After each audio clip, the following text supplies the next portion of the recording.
اللہ رب العزت ہم سے اور آپ سے فرما رہے ہیں، اے میرے بندو، اے میری بندیوں، تم نے ذمہ داری پوری کر دی، تم نے فرض ادا کر دیا، ارجعوا، جاؤ خوشی سے اپنے گھروں کو لوٹ جاؤ، فقد غفرت لکم، میں نے تمہاری مغفرت کا اعلان فرما دیا ہے، اور میں نے تمہارے گناہوں کو بدلت سیئاتکم حسنات، تمہاری خطاؤں کو نیکیوں سے تبدیل فرما دیا ہے۔ اللہ تعالیٰ قسم کھا کے فرماتے ہیں، فَوَعِزَّتِي وَجَلَالِي وَكَرَمِي وَعُلُوِّي وَارْتِفَاعِ مَكَانِي، میری عزت کی قسم، میرے جلال کی قسم، میری عظمت کی قسم، میری رفعت و بلندی کی قسم، میرے مقام و مرتبے کی قسم، میری شان عالی کی قسم، میں تمہیں محروم نہیں کروں گا، میں تمہیں ناکام و نامراد نہیں کروں گا، تمہاری مغفرت کر کے رہوں گا۔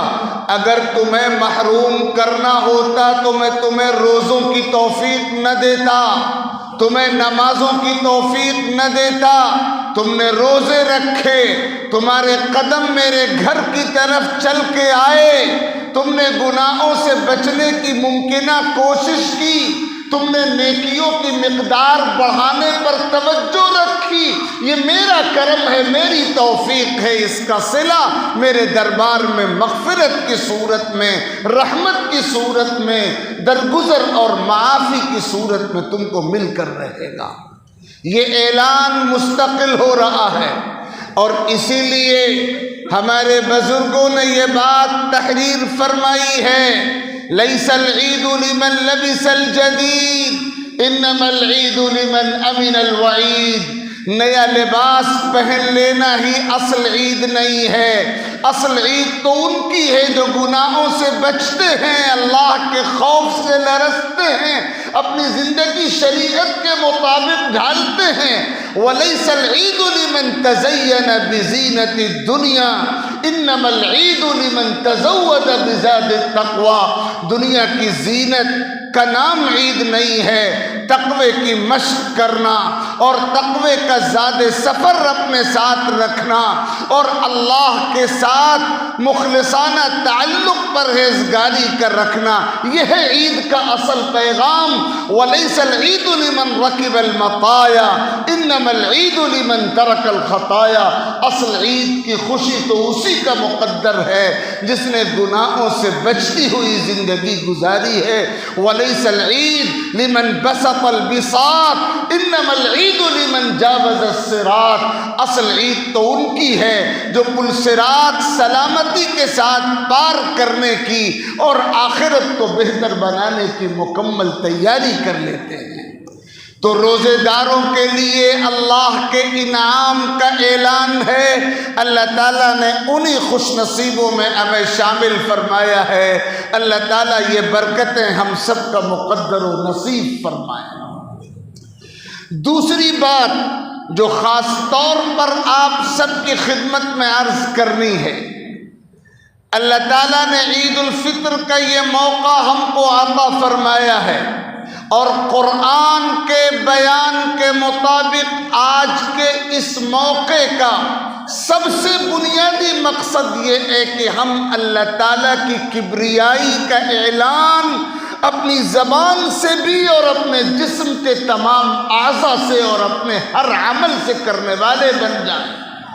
وَلِتُكَبِّرُوا اللَّهَ عَلَى مَا هَدَاكُمْ، اللہ نے یہ نعمت تم کو عطا کی ہے، اللہ تعالیٰ نے ہدایت سے تم کو نوازا ہے، رمضان کا پورا موسم بہار اللہ تعالیٰ تم کو عطا فرما چکے ہیں۔ تقاضا یہ ہے ان نعمتوں کا، تقاضا یہ ہے اللہ تعالیٰ کی نوازشوں کا کہ تم اللہ کی کبریائی کا، اللہ کی عظمت کا، اللہ کی بڑائی کا اعلان اپنی زبان سے بھی کرو اور تمہارا پورا وجود گواہی دے۔ وَرَبَّكَ فَكَبِّرْ، نبی پاک سے کہا گیا اپنے رب کی تکبیر کیجئے، اپنے رب کی تعظیم کیجئے، اپنے رب کی کبریائی کا اعلان کیجئے۔ اسی لیے تو آقا کریم صلی اللہ علیہ وسلم نے ہمیں سکھایا ہے اور آپ کا یہ مستقل معمول رہا عیدین میں آپ تکبیر کا اہتمام چلتے پھرتے اٹھتے بیٹھتے آتے جاتے فرمایا کرتے تھے، اللہ اکبر لا الہ الا اللہ واللہ اکبر وللہ الحمد۔ یہ ہے اللہ کی کبریائی کا اعلان زبان سے۔ جس طرح زبان اللہ کی کبریائی کے نغمے گائے، اسی طرح ہمارا پورا وجود اللہ تعالیٰ کی کبریائی کا اعلان کرنے والا اور یہی پکار و صدا لگانے والا بن جائے۔ یہ ہے عید الفطر کا پہلا مقصد جو قرآن نے بیان کیا۔ اور اگلی بات فرمائی وَلَعَلَّكُمْ تَشْكُرُونَ، یہ موقع شکر کا موقع ہے۔ عید الفطر کا یہ موقع اللہ تعالیٰ کی نعمتوں کے شکر کا موقع ہے۔ جو شکر کرنے والا ہوگا وہی ان نعمتوں کا اصل حقدار اور مستحق ثابت ہوگا۔ اور تیسری بات حدیث پاک میں فرمائی گئی، اپنے دلوں کو تمام گندگیوں سے پاک اور صاف کرنے کا، اپنے دلوں کو تمام غلاظتوں سے ستھرا اور اجلا کرنے کا، اس سے بہتر کوئی موقع نہیں ہوتا۔ یہ تین مقاصد ہیں عید الفطر کے۔ تیسری بات جو آج کی اس مجلس میں آپ کی خدمت میں عرض کرنا چاہتا ہوں، پچھلے کئی سالوں سے عجیب صورتحال یہ ہے کہ ہم عید الفطر کا استقبال ایسی فضا میں کر رہے ہوتے ہیں جب اسی دنیا کے نقشے پہ ہمارے بہت سے کلمہ گو بھائی اور بہن مصیبتوں اور حادثات کے نروے میں ہوتے ہیں۔ آج کی یہ عید بھی ہم نمناک آنکھوں کے ساتھ اور غمزدہ دلوں کے ساتھ اس ماحول میں منانے جا رہے ہیں جب دنیا کے نقشے پر امت کے بہت سے افراد باطل کے حملوں کی براہ راست زد میں ہیں۔ آپ اندازہ کیجئے فلسطین و غزہ کے ان مظلوم مسلمان مجاہد جیال سرفروش اولو العزم بھائیوں اور بہنوں بڑوں اور چھوٹوں کا کہ کیسی قیامت ان پر گزر رہی ہے، اور ظلم کا کیسا ننگا ناچ وہاں ایک مدت سے کھیلا جا رہا ہے، اور کیسے پانی کی طرح بلکہ پانی سے بھی زیادہ بے دردی کے ساتھ ان کا مقدس خون بہایا جا رہا ہے، اور کیسے ان کو بے عاشیاں اور بے خانمہ کر دیا گیا ہے، اور کیسے ان کو اجاڑ دینے کی کوششیں ہیں۔ اور دنیا کے خطے پہ صرف ایک جگہ نہیں، سینکڑوں مقامات ایسے ہیں جہاں اسلام کا کلمہ پڑھنے والی یہ امت حالات اور آزمائشوں کے بوجھ کے نیچے کراہ رہی ہے، اور نہ جانیں محفوظ ہیں، نہ آبرو سلامت ہے، نہ مال کو تحفظ حاصل ہے، اور پوری طرح باطل اپنی اچھل کود کے ساتھ اور ظلم کی طاقتیں اور نفرت کی طاقتیں اپنی دندناہٹ کے ساتھ حق کا چراغ بجھا دینے کی پوری کوشش میں لگی ہوئی ہیں۔ ظلم کا ایسا بازار ہے کہ اس کی تفصیلات سنیے تو کان برداشت نہ کر سکیں، پڑھیے تو انسان صبر اور ضبط باقی نہ رکھ سکے، اور دیکھیے ان مناظر کو تو آنکھیں ان کو برداشت نہ کر سکیں۔ ہم اس قیامت کی صورتحال سے گزر رہے ہیں۔ یہ عید الفطر ہمارے پاس اس حال میں آئی ہے کہ پانی سے بھی زیادہ ارزاں اور سستا بنا دیا گیا ہے۔ امت کے بہت سے افراد کا لہو دنیا کے بہت سے خطوں میں اور خاص طور پر فلسطین کے خطے میں، ہمیں اپنے ان مظلوم بھائیوں کو یاد کرتے ہوئے، ان کے حق میں دعائے خیر کرتے ہوئے، ان کی مدد کے لیے ہر ممکنہ کوشش کا عہد اور عزم کرتے ہوئے یہ عید گزارنی ہے۔ اور میں ان حالات میں سب سے پہلے اپنے آپ کو مخاطب کر کے اور پھر آپ سب کو خطاب کر کے یہ بات عرض کرنا چاہتا ہوں، اس وقت پوری دنیا بہت تیزی کے ساتھ تبدیلی کے ماحول سے گزر رہی ہے، اور پوری امت مسلمہ ترتیب وار، اسٹیپ بائی اسٹیپ، مرحلہ بمرحلہ انہی حالات کی طرف بڑھائی جا رہی ہے جن حالات کی پیشگوئیاں آج سے 1450 سال پہلے نبی اکرم صلی اللہ علیہ وسلم نے فرما دی تھی۔ یہ جو آلات ہیں یہ نبی پاک صلی اللہ علیہ وسلم کے بتائے ہوئے ہیں، قیامت کے آلات وہاں ہیں، آپ پر بھی ہیں، آج جو ہیں شاید آئندہ اس سے بھی زیادہ خطرناک آلات ہوں، لیکن حالات کے مقابلے کے لیے جو فارمولہ دربار رسالت سے بتایا گیا تھا، ہم اور آپ مجرم ہیں کہ ہم اس فارمولے کی طرف اپنے آپ کو نہیں لائے۔ حالات کے مقابلے کے لیے ہمیں نسخہ بتایا گیا۔ اسلام وہ دین ہے اور قرآن وہ کتاب ہے، اور نبی پاک صلی اللہ علیہ وسلم ایسے رہبر ہیں، اور اللہ اتنا ارحم الراحمین ہے کہ وہ کبھی بھی اپنے ایمان والے بندوں اور بندیوں کو لاوارث نہیں چھوڑتا۔ ہم لاوارث نہیں ہیں، بے سہارا اور بے آسرا نہیں ہیں۔ اللہ تعالیٰ کی رحمت ہاتھ پکڑ کے ہمیں چلا رہی ہے، ہم چلنے کے لیے تیار نہیں ہو رہے ہیں۔ ہم تو مائل بکرم ہیں، کوئی سائل ہی نہیں، راہ دکھلائیں کسے رہرو منزل ہی نہیں۔ اللہ تعالیٰ کی رحمت ہمیں بلا رہی ہے۔ سنیے کیا اعلان ہوتا ہے۔ مسجد نبوی کے منبر پر خطبے کے لیے آقا کھڑے ہیں، اور صحابہ کے سامنے آقا اللہ تعالیٰ کا یہ ارشاد نقل فرما رہے ہیں۔ اللہ تعالیٰ فرماتے ہیں انا عند ظن عبدی بی، میرا معاملہ اپنے بندوں کے ساتھ ان کے گمان کے مطابق ہوتا ہے۔ بندے جیسا گمان کرتے ہیں میں ویسا معاملہ کرتا ہوں۔ وَأَنَا مَعَهُ إِذَا ذَكَرَنِي، میرا بندہ مجھے یاد کرتا ہے تو میں اس کے ساتھ ہوتا ہوں۔ بہت لمبی حدیث ہے۔ اللہ تعالیٰ فرماتے من تقرب منی شبرا تقربت الیہ ذراعا، جو ایک بالشت میری طرف بڑھتا ہے میری رحمت ایک ہاتھ بڑھ کے اس کا استقبال کرتی ہے۔ ومن تقرب منی ذراعا تقربت الیہ باعا، جو ایک ہاتھ میرے دین کی طرف بڑھتا ہے میری رحمت 2 ہاتھ آگے بڑھ کر اس کا استقبال کرتی ہے۔ ومن اتانی یمشی اتیتہ ہرولۃ، جو چلتا ہوا میرے راستے پہ آتا ہے میری رحمت دوڑ کر اس کا خیر مقدم کرتی ہے۔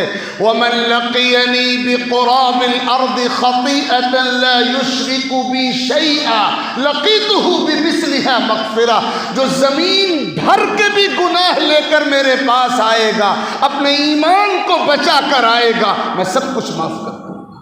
یہ ہے اللہ کی رحمت۔ ہمیں بلایا جا رہا ہے اللہ کی رحمت کی طرف، ہمیں اسی نسخے کو اختیار کرنا پڑے گا، ہمیں اسی فارمولے کو اپنانا پڑے گا۔ حالات کے مقابلے کے لیے جو فارمولہ قرآن و حدیث کی طرف سے بتایا گیا ہے، میں آپ سب بھائیوں کی خدمت میں کہتا ہوں، ہم اور آپ کتنے ہی اعلیٰ تعلیم یافتہ کیوں نہ ہو جائیں، ہم کتنے ہی مہذب اور ویل ایجوکیٹڈ کیوں نہ ہو جائیں، ہمارا اسٹیٹس اور اسٹینڈرڈ کتنا ہی ہائی کیوں نہ ہو جائے، ہمارے لیے آپشن ہی کوئی نہیں ہے قرآن و سنت کے سوا۔ اللہ کے گھر میں قسم کھا کر یہ بات کہی جا سکتی ہے، اسلام کا کلمہ پڑھنے والے کے لیے اللہ کی کتاب قرآن کے سائے میں آنے کے سوا اور نبی پاک صلی اللہ علیہ وسلم کی سنت و حدیث کے سائے میں آنے کے سوا تیسرا کوئی آپشن نہیں ہے۔ آقا کریم بتا کر چلے گئے، بار بار آپ سنتے ہیں ترکت فیکم امرین لن تضلوا ما تمسکتم بہما کتاب اللہ و سنتی، میں بس 2 چیزیں چھوڑ کر جاتا ہوں، قرآن اور سنت، ان کو مضبوطی سے تھامے رہو گے کبھی گمراہ نہیں ہوگے، ہدایت کا سینہ تمہاری پکڑ میں رہے گا۔ آپ کی عقل کچھ کہے، سماج کچھ کہے، حالات کچھ کہیں، دنیا کے باخبر کچھ کہیں، دنیا کی حکمراں طاقتیں کچھ کہیں، سماجی تقاضے کچھ کہیں، کامیابی کا راستہ، عزت کا راستہ، فلاح کا راستہ وہی ہے جو قرآن و حدیث نے بیان کیا ہے۔ امام مالک فرمایا کرتے تھے لن يصلح آخر هذه الامة الا بما صلح به اولها، امت کے آخری دور کا طبقہ اسی راستے پر چل کر کامیاب ہوگا جس راستے پر امت کے پہلے دور کے لوگ چل کر کامیاب ہوئے ہیں۔ صحابہ اور تابعین اور امت کے ابتدائی دور کے افراد جس طرح قرآن و حدیث پر قائم رہ کر کامیاب ہوئے، ہمارے لیے بس کامیابی کا فارمولہ وہی ہے۔ اور یاد رکھیے گا، 3 کام بنیادی طور پر آج کے حالات میں ہندوستان کی اور پوری دنیا کی ملت کو کرنے پڑیں گے۔ ہمارا کھویا ہوا وقار ہمیں واپس مل جائے، ہم اپنی عزت و عظمت کی بحالی میں کامیاب ہو جائیں، ہمارے تشخصات محفوظ رہیں، باطل کی چالیں ناکام ہو جائیں، اللہ تعالیٰ کی مدد کے ہم مستحق بن جائیں، اللہ تعالیٰ کی نصرت ہماری طرف متوجہ ہو جائے، ہم اپنی ذبح حالی سے باہر نکل جائیں، اپنا کردار ادا کرنے کی پوزیشن میں آ جائیں، ہمیں میدان میں آنا پڑے گا اور 3 بنیادی کام کرنے ہوں گے۔ اپنے ایمان کو مضبوط بنانے کی محنت۔ ایمان ہے لیکن اللہ کے گھر میں یہ کہا جا سکتا ہے بہت کمزور ایمان ہے، حالات سے متاثر ہو جانے والا ایمان ہے، دوسروں کے اثرات کی چھاپ قبول کرنے والا ایمان ہے۔ اپنے ایمان کو مضبوط بنانے کی محنت، یہ ہمارا پہلا کام۔ دوسرا کام، حق کی خاطر قربانی دینے کا جذبہ۔ ہم غفلتوں میں مبتلا ہیں، ہم راحت پسندیوں میں مبتلا ہیں، ہم عیش کوشیوں میں مبتلا ہیں، ہمیں جذبہ قربانی پیدا کرنا پڑے گا۔ جو قوم حق کے لیے قربان ہونے کا جذبہ رکھتی ہے، اللہ تعالیٰ کی مدد انہی کے ساتھ شامل حال ہوتی ہے۔ احد کے غزوے میں جو شوال کے اسی مہینے میں ہجرت کے 3 سال مدینے کے قریب دامن احد میں ہوا تھا، تفصیلات کا تو یہ موقع نہیں۔ اس غزوے میں ایک مرحلہ وہ بھی آیا تھا کہ دشمنوں کی طرف سے یہ ریومر، یہ افواہ پھیلا دی گئی تھی کہ حضور اکرم صلی اللہ علیہ وسلم شہید کر دیے گئے۔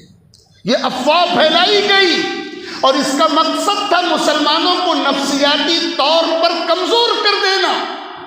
بعد میں یہ افواہ غلط ثابت ہوئی، لیکن یہ افواہ پھیلا دی گئی تھی اور بہت سے مسلمان دل تھام کر بیٹھ گئے تھے، ایسا لگتا تھا کہ حوصلوں میں جان باقی نہیں رہی۔ سیدنا حضرت انس ابن النضر، سلام ہو ان کے جذبے پر، رحمتیں ہوں ان کے وجود پر، ابر کرم قیامت تک برسے ان کی تربت و قبر پر۔ دامن احد میں آج بھی ان کی قبر ہے اور گزرنے والے محسوس کرتے ہیں پورا علاقہ مشبار ہے، معطر ہے، خوشبو ہے، پیغام دے رہا ہے، میسج دے رہا ہے۔ حضرت انس میدان میں آئے اور مسلمانوں کو خطاب کر کے یہ کہا تھا، اے لوگو، اگر یہ خبر سچی ہے کہ آقا شہید ہو گئے تو پھر ہم کھڑے کیا دیکھ رہے ہیں؟ موتوا علی ما مات علیہ رسول اللہ۔ جس کام کے لیے، جس مشن کے لیے رسول نے جان دی ہے، تم کیوں کھڑے ہو؟ تم کیوں جان نہیں دیتے؟ تم بھی جان دے دو۔ جب نبی کے چچا حمزہ قربان ہو سکتے ہیں، جب نبی کے نواسے حسین قربان ہو سکتے ہیں، جب نبی کے صحابہ قربان ہو سکتے ہیں حق کی خاطر، شہداء کا پورا قافلہ ہے، انہی کے خون سے اسلام کی تاریخ رنگین ہے، تو کیا ہمارے لیے یہ موقع نہیں ہے کہ حق کو بچانے کے لیے اور باطل کو مٹانے کے لیے، انصاف کو قائم کرنے کے لیے، ظلم کے خاتمے کے لیے، ملت کی عظمت کو بحال کرنے کے لیے، ملت کو زوال سے بچانے کے لیے ہم تیار ہو جائیں قربانیوں کے لیے؟ یاد رکھیے، آپ قربانی کا جذبہ نہیں رکھیں گے تو اللہ تعالیٰ کو ہم میں سے کسی کی ضرورت نہیں ہے. اللہ تعالیٰ ہمیں پیچھے کر کے قربانی کے جذبے والی امت کو آگے کر دے. ہم کو خود قربانی کا جذبہ پیدا کرنا پڑے گا. دنیا کی عظمتیں بھی اسی میں ہیں اور آخرت کی عظمتیں بھی اسی میں ہیں. ہمیں بزدلی کے خول سے، مایوسی کے خول سے، نا امیدی کے خول سے، پست ہمتی کے خول سے باہر نکل کر قربانی کے جذبے کے ساتھ کام کرنا ہے. حالات اسی رخ کی طرف جا رہے ہیں. ہم صرف پیسہ کمانے والی، صرف اپنی اولاد کو پال کر خوش ہو جانے والی امت بنا کر نہیں بھیجے گئے ہیں. ہمارا مشن تو بہت اونچا ہے. ہمیں حق کا پیغام بلند کرنا ہے، باطل کا مقابلہ کرنا ہے. یہ مشن اس نبی کا تھا جس کے ہم نام لیوا ہیں، جس کے ہم امتی ہیں، جس کے ہم غلام ہیں. ہمیں اسی مشن کا وارث، اسی مشن کا امین، اسی مشن کا پاسبان بنایا گیا. تو اپنے ایمان کو مضبوط بنانے کی محنت، یہ پہلا کام. قربانی کے جذبے کے ساتھ میدان میں آنا، یہ دوسرا کام. اور تیسرا اور آخری کام یہ بھی قربانی ہی ہے. اپنے دلوں کو گندگیوں سے صاف کر لیجیے. حسد نکالو اپنے دلوں سے، بغض نکالو، نفرتیں نکالو اپنے دلوں سے. بدگمانی کے ساتھ، بد زبانی کے ساتھ، حسد و بغض کی غلاظتوں کے ساتھ اللہ تعالیٰ کی رحمت کے ہم مستحق نہیں ہو سکتے. اس امت کی بد نصیبی کا کیا ذکر کیا جائے جو مسلک کی بنیاد پر لڑ رہی ہو، جو مشرب کی بنیاد پر لڑ رہی ہو، جو جماعتوں کے نام پہ لڑے، جو جمعیتوں کے نام پر لڑے، جو تنظیموں کے نام پر لڑے، جو اپنی انانیت کے نام پر لڑے، جو اپنے دماغ کی سوچ کے نام پر لڑے. کیسی عجیب صورت ہے.